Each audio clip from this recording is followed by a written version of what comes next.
By early 2025, Ethereum 2.0 had finally arrived, fully launched, fully operational.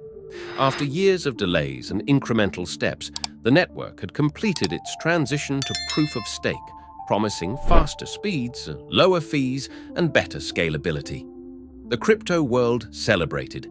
Gas fees dropped. Transactions sped up. For developers, it felt like a new era. Headlines screamed, "Ethereum 2.0 is here. Crypto will never be the same." But behind the scenes, something was off. Validators, those who controlled the network, were no longer anonymous nerds running nodes in their bedrooms. Instead, a handful of massive entities began dominating the validation process.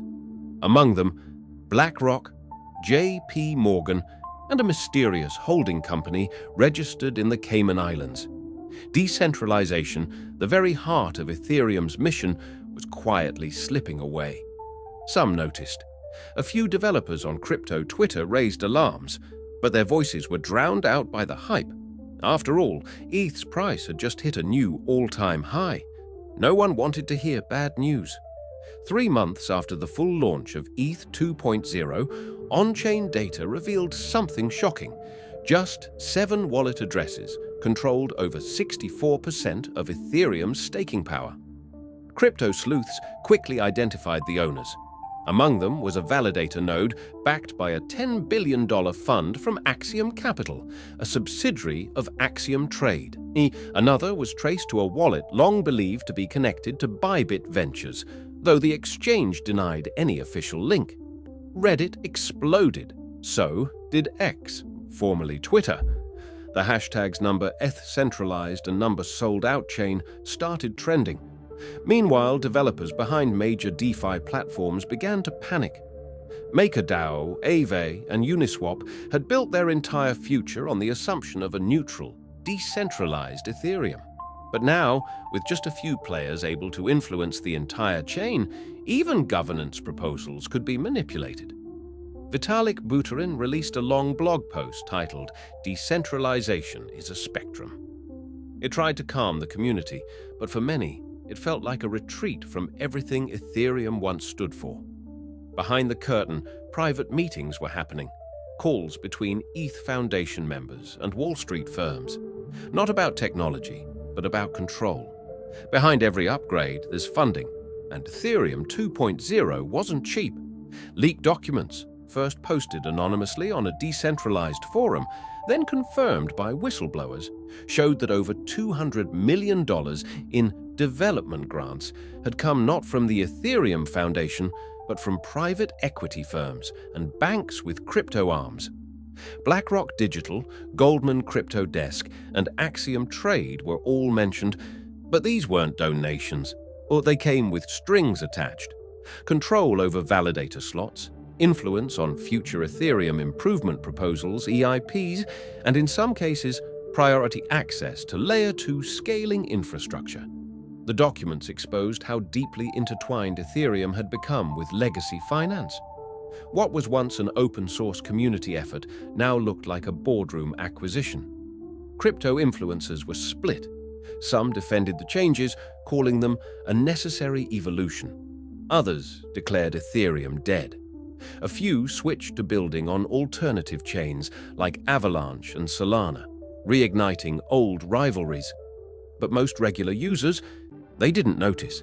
Their NFTs still worked. Their wallets were faster. ETH kept climbing. That's how control happens. Not through force, but convenience. In May 2025, a rumor surfaced that would shake the crypto world.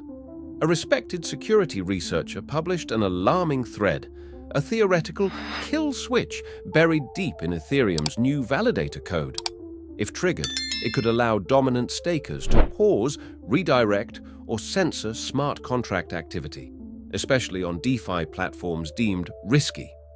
The research wasn't conclusive, but it was detailed. Code fragments, dependency trails, testnet logs, enough to convince many developers that it might be real. And then something strange happened. 2 days after the thread went viral, it disappeared. So did the account. Some said the researcher had been paid off. Others believed they were threatened. A few speculated it was a fake identity all along, created to spark FUD. But one fact remained. Within a week, two privacy-focused DeFi projects, DarkDex and ZeroSwap, were delisted from major Ethereum-based aggregators without warning. No explanation. No governance vote. It looked exactly like what the kill switch theory had described. When DarkDex and ZeroSwap vanished, the crypto community responded the only way it knew how: with a fork. A group of developers, some ex-core devs, others anonymous, announced Ethrevolt, a hard fork of Ethereum 2.0 that would remove validator centralization and roll back recent governance changes. They promised no censorship, no corporate oversight, no shadow funding, just code. But this wasn't 2016. Ethereum was no longer a grassroots experiment. It was infrastructure. Billions were locked in staking contracts, DAOs, and real-world tokenized assets. A hard fork now meant fragmenting an entire digital economy. Still, Ethrevolt gained traction. Some DeFi protocols announced they'd migrate. Several NFT collections offered free airdrops on the new chain. A growing segment of crypto Twitter adopted the number sign, a fork-back movement. The Ethereum Foundation, for the first time in years, issued a formal statement.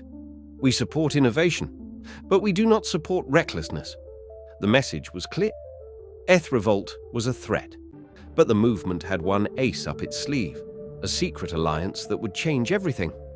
In late June 2025, Ethrevolt went live, and within 48 hours, it hit $1 billion in trading volume. Why? Because three major exchanges, Bit, Kraken, and Axiom Trade, listed the token immediately, complete with trading pairs, staking, and even margin access. Their reason? Decentralization must remain an option. Binance and Coinbase stayed silent, but their silence spoke volumes. Users began pulling ETH off centralized platforms and moving it into cold wallets or bridging to Ethrevolt. Suddenly, Ethereum wasn't just upgrading, it was splitting. The exchange war spilled over into influencers. Some YouTubers got sponsorship offers from Ethrevolt-affiliated projects. Others warned viewers to stay away. Even stablecoins weren't safe. Rumors circulated that a major USDC blacklisting event was coming for wallets involved with Ethrevolt, and through it all, the price of ETH started to wobble. It was no longer clear what counted as real Ethereum. Then came the leak. An anonymous GitHub account published a file titled ETH Foundation Wallets.csv. It listed over 300 wallet addresses supposedly connected to Ethereum insiders, developers, early investors, foundation members. The file included timestamps, transfer patterns, even cross-chain movements.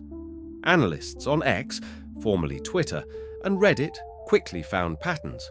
Some of these wallets front-ran governance proposals, bought ETH 2.0 staking nodes hours before major announcements, and cashed out just before sudden dips. More disturbing, several of these addresses had moved funds through DarkDex, the exchange that vanished weeks prior. Speculation exploded. Was Ethereum now controlled by a small ring of insiders? Had the chain's governance been quietly centralized long ago? Was the Ethrevolt movement actually justified? Vitalik issued a public post calling the leak selective, misleading, and harmful. But the damage was done. Memecoins began launching with names like $Shadoweth, $4Q, and $Rect 2.0. The Ethereum brand was no longer just technical, it was political, and for the first time in years, its network effect was under attack. By August 2025, Ethereum was in uncharted territory. Two chains, competing narratives, broken trust. Institutional capital began pausing ETH-based ETFs. NFT projects started hedging across both networks. Builders were split. New developers, once eager to join Ethereum, were now looking at Solana, Sui, and even Bitcoin L2s as safer homes. The foundation doubled down on its legitimacy. It published audits, opened its books, invited community oversight. But the community wanted something else: transparency and independence, not bureaucracy. In the end, the original Ethereum chain held its ground. Ethrevolt slowly lost momentum. Its token dropped 70%. Volume faded, people moved on, but something had changed forever. Ethereum survived, but the idea that it was untouchable, that was gone. And in its place, a new lesson was etched into crypto history. Code is law, but power rewrites the code.